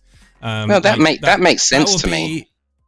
My strategy will be going against your analysis. Let's put it that way. Let's see how we go. One point there, Alex the Kid makes, and I think we all get so used to playing last season when we were coming into the end of last season with 105, 107 million. Right now, we've got limited funds because it's the beginning of the season. Come game week 25, when we've got more funds, we might all have 3 premiums because we've got a lot of extra money that we've gained. But right now, we've come in with such a limited budget that it's really hard to squeeze the 3 in. Well, it's not. It's the difference between having Trent or not having Trent. It's just a difference between having a 4.5 and Trent, essentially, or 4. And that's essentially it. That's the difference. Even a 5, you could go with Christensen instead of Trent, and then have that extra money to branch out into the 3 premiums. Like, that's a very good point. I don't think it's as crippling as you're making out. I still think you can make a very respectable starting 11 with Lukaku, Salah, and Ronaldo in your team. I really do. In fact, I believe it so much. That's what I'm going to do with my team come game week 4. And I'm banking on people not doing that to gain the advantage. And I want people to not do that. I want people to say, I'm going to choose between Lukaku or Ronaldo, and I'm going to go with, more premium assets in defence. That's fine. It's going to be interesting to track the divergence of all of us, because I'm not wildcarding. Dredd's wildcarding with 2 premiums. You're wildcarding with 3 premiums, and Steve was already wildcarded. So we've all got different strategies. So it's going to be interesting to see how it moves forward from here. Oh, definitely. I think, like I said, going back to earlier on in the show, we've been graced with a season that we've got decent options between 6 million, or even between 5.5 and 7.5 in midfield that can allow you to do this, that can allow you to have the 3 premiums. And I'm very much looking forward to seeing how the different diversions in strategies play out. And I as much as I respect any analysis that yourself and Harbour Boy, or even any good points you make about non-captain premiums and the value for money element, I still hold true to the fact that these players are that price for a reason. They have got the ability to score 2-3 goals for their respective teams. They are the central points, the central focuses for their teams. Chelsea are going to be title contenders this season. Lukaku is going to score a hatful of goals this season. Ronaldo, we know what he can do, what he's capable of doing, and we don't know yet what he's going to do in the Premier League. So yes, I can completely agree that Ronaldo is an unknown to a certain extent, and going straight on Ronaldo is more of a, for me, it's a very emotional sort of thing, because I absolutely think he's, for me, the best player in the world, and I want to have him in my team. So I respect your arguments. I respect Harbour Boy's arguments in the chat. I think that there is merits for both sides, and maybe you have got more stats backing your point of view up than mine. But I've always been an FPL manager that goes on my gut and goes on my feelings and goes on how I see my team shaping up for weeks going forward. And this is a wild card. This is something that I'm going to be sticking with. Going to give me a few options as well if I do need to move players around. I've got those price points, I can move players in and out, but I don't think I'm going to be moving away from the free premium option, and come game week 4, I'm going to have that. Yeah, definitely. That's what I love about this game, because the thing is, there is no right or wrong way to play it at the end of the day. And I think it's way better this year. We've got so many more choices this year that I know, yeah, and that makes it even more exciting. Very template at the end, but this year you can go in so many directions. It's brilliant. Yeah, and Ronaldo coming in has really shaken it up. Fantastic. Lukaku and Ronaldo coming into Premier League is shaking it up. Let's be honest. Absolutely, yeah. If they hadn't signed, even with Kane going to City, we wouldn't have had the same shake-up. Yeah. I think just because Lukaku and Ronaldo coming in to play, I think it's really given FPL managers something to think about, definitely. And that's what we were hoping for, wasn't it? That's what we were hoping for. And we're still waiting for KDB to become a thing as well, because once he's in the frame as well, then there's even more decisions to make. It's going to be so great this season. And wait for Traore to start scoring. Did Buffy pay you to say that? Wait for Jimenez to start scoring. I just want to see Steve-O's face. Steve-O, you've been listening to my my thoughts on my team. You've obviously done your wild card.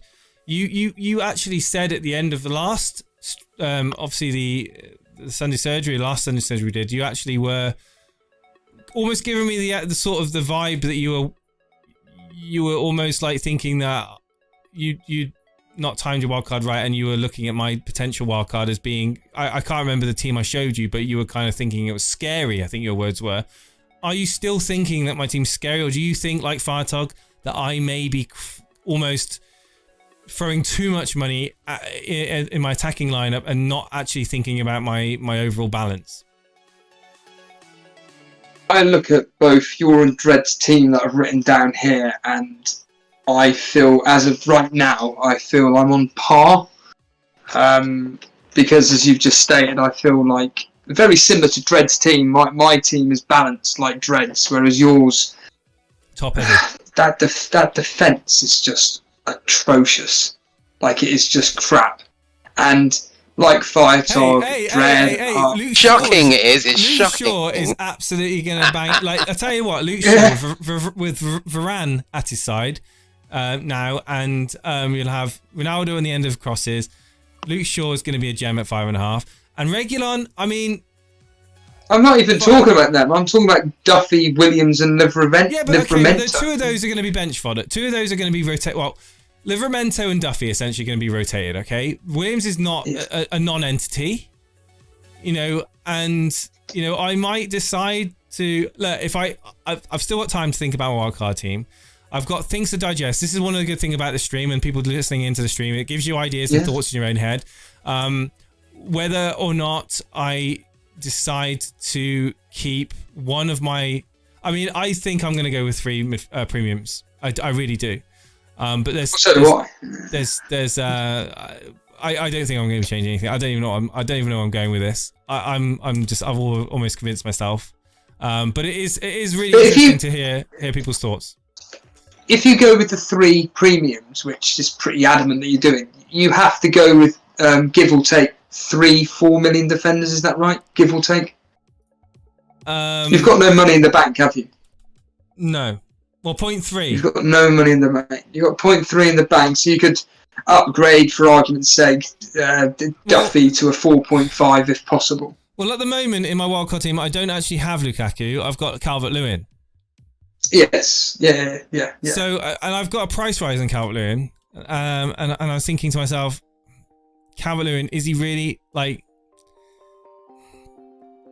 part of, there is a bit of me that I'm not 100% on my wildcard, even though I'm pretty sure I am, but I do think Calvert-Lewin offers good value for money, especially if he's on penalties. He's good. He's a captain, and I just think to myself, what if I didn't go Lukaku and instead stayed with a Ronaldo, Calvert-Lewin, Antonio front three, then move the money from Son, maybe downgrade Son to upgrade Duffy to Trent Alexander-Arnold. Then I'd have Trent Alexander-Arnold, Shaw, and Reguilon, and then I could even use the money to upgrade Sanchez to Sarr, and have a better goalkeeper with goalkeeper fixtures, and then downgrade Son to Rafinha or something like that, it's another option. That's another thing. This is, again, playing it more into Firetog's point where you can balance that way. You're just going down the route of just becoming Dread's team at that point, and to bring in, to essentially be bringing in what you've just said, Sarr and Ronaldo. Sarr really don't have Wolves really done anything. Sorry? You mean Rafinha? Sorry, you said Ronaldo, but you mean Rafinha, right? No, because you just said if you were to do... No. I've got Ronaldo in this team. I've got Ronaldo, Calvert-Lewin, and Antonio up front. I would take Son out midfield, and I would use that money from Son to go down to, say, Rafinha, so to speak, or that price point, 6.5, whatever. Yeah. I'd still have... and then I would have the ability to go from Duffy to Trent, and then thingy to Sarr, yeah. So you'd be bringing in for a wild card, essentially, Rafinha, Ronaldo, and Sarr.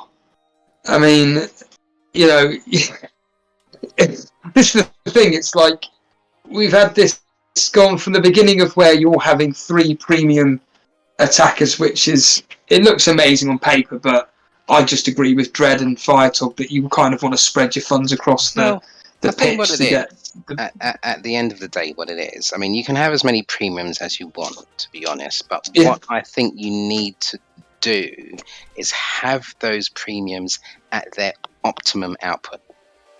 So you maximize your return on investment. It's not just about having them in your teams. Oh yeah, I've got them. I mean, there's no point in having them if they've got, they're playing top 6 sides in the next 4 game weeks. Yeah. But if you've got them when they're playing the bottom 7 sides over a number of game weeks, then that's the time to have them. So, and if there are 3, I mean, if I get to a point in the season when there are 3 premiums have a run when they're playing bottom 6 sides, I will try and find a way to own all 3 of them, because I'm potentially maximizing my investment because they're playing the worst sides. But when they start playing sides when they're going to end up with just an assist or just even 1 goal when I can't captain them, there's no point in getting 6 points from a 12 million player in my book, because I can get 6 points from a 7 million player.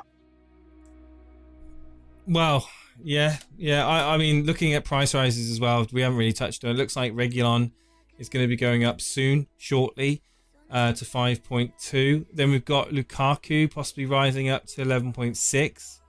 Antonio possibly before the deadline will be rising again as well. So I'm confident I can capture at least 2 or 3 price rises, on these players, if not more, before the deadline, and that's part of the reason why.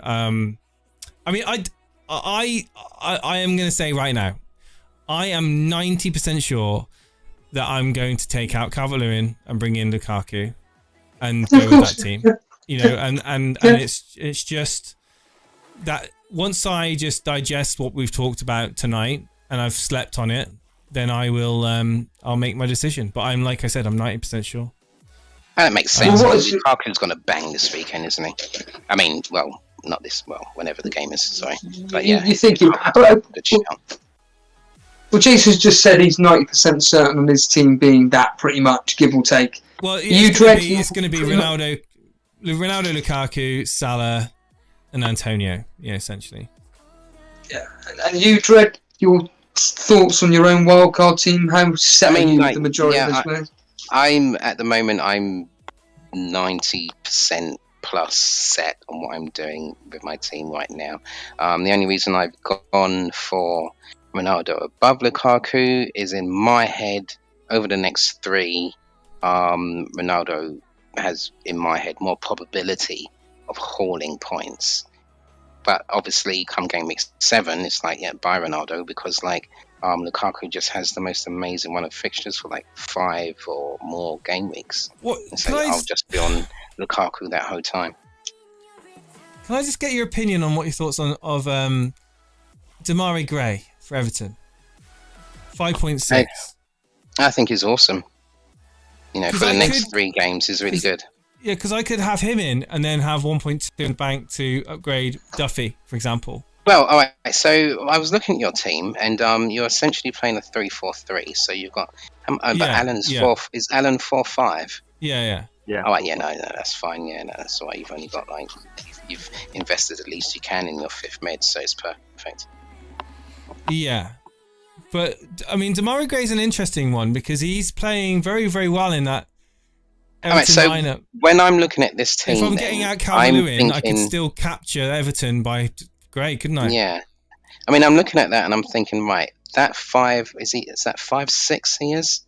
5'6", is that 5'6"? Is that 5'6" more value to me in midfield? Rafinha. Or is it more value to me in defence? Can I find a 5'6" defender that's more likely to outscore Gray and just play 4-3-3? Yeah.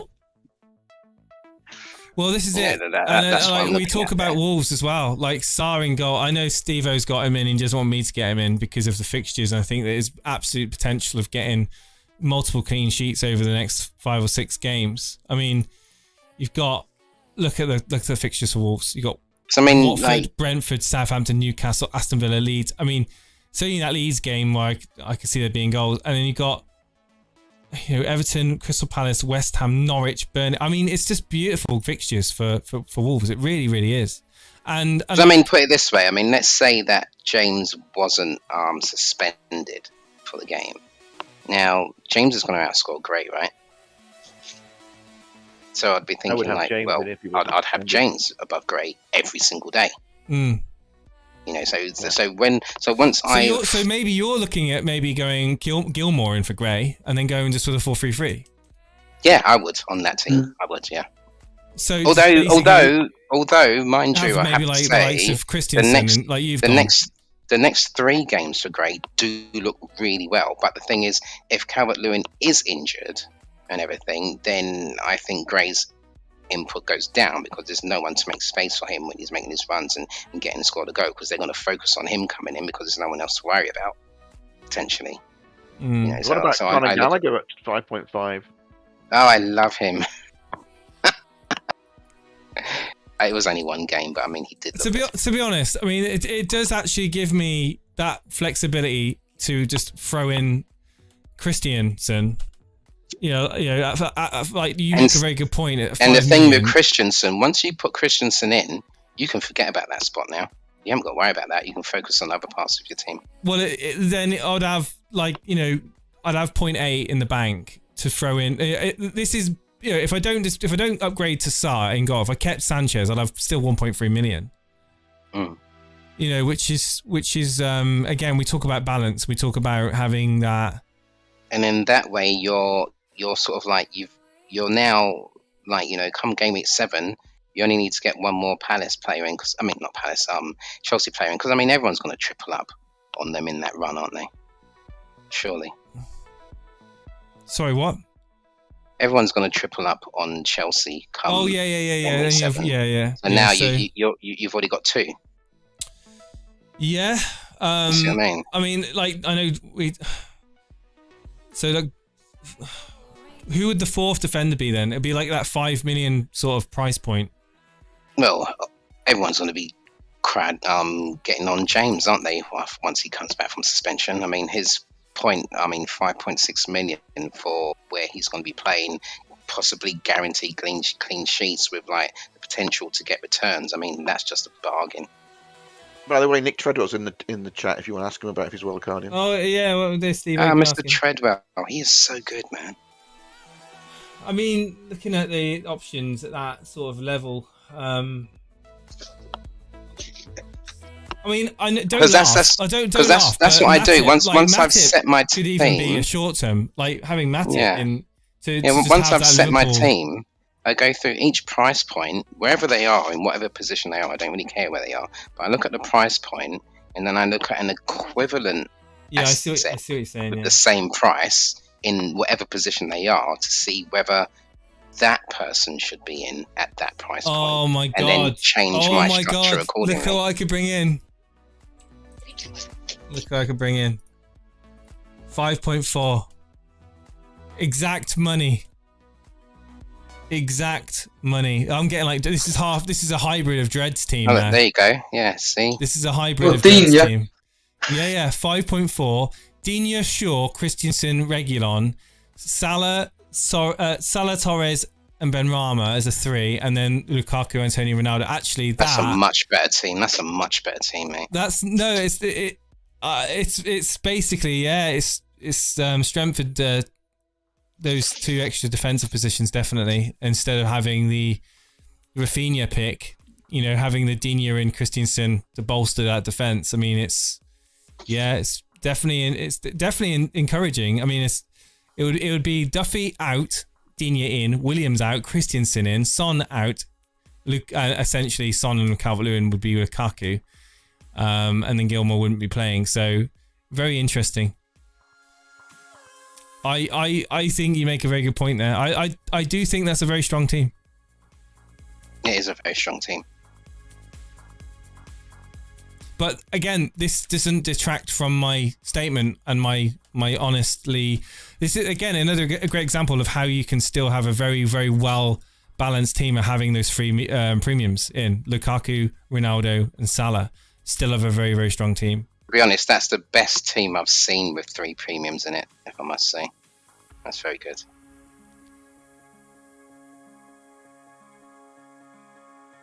That a lot. Well, Firetalk, you're normally quite critical about It looks way better now that you've got rid of that dross in defence, I must admit.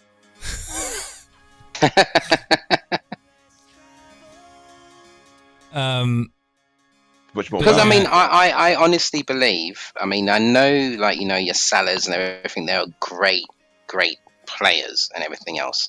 But when you're looking at as the amount of money that you have, the amount of free transfers that you have, from my point of view, when I look at the game and everything, the value is in that back line. Those fullbacks that can keep clean sheets and get attacking returns, they give you so much value per million spent.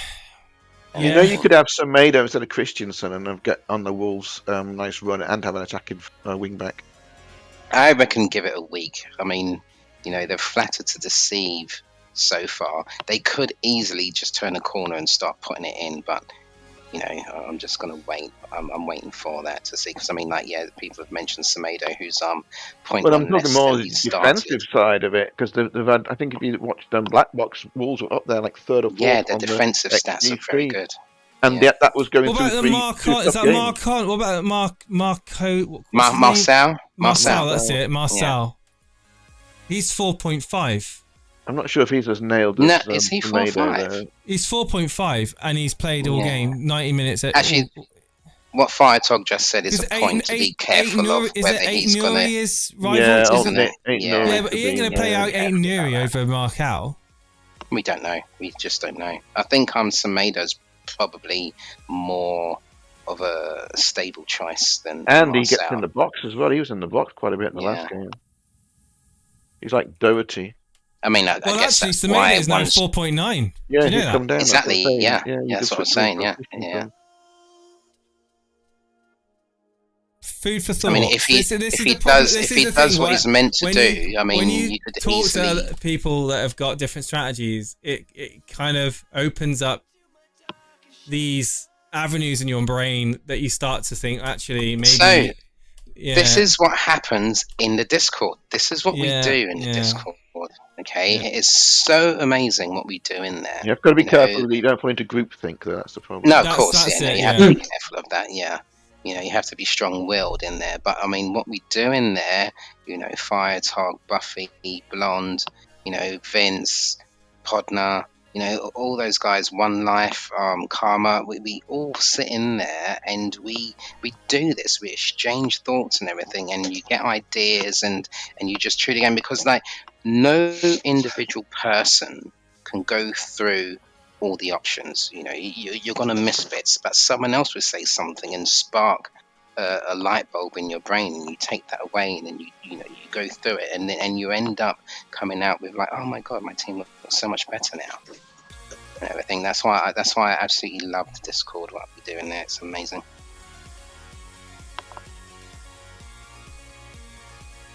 Definitely worth thinking about. On that note, I think we can call the stream. I want to say that it's been a very, very, very well. I think it's been a really good stream, and I think that the chat have been very well.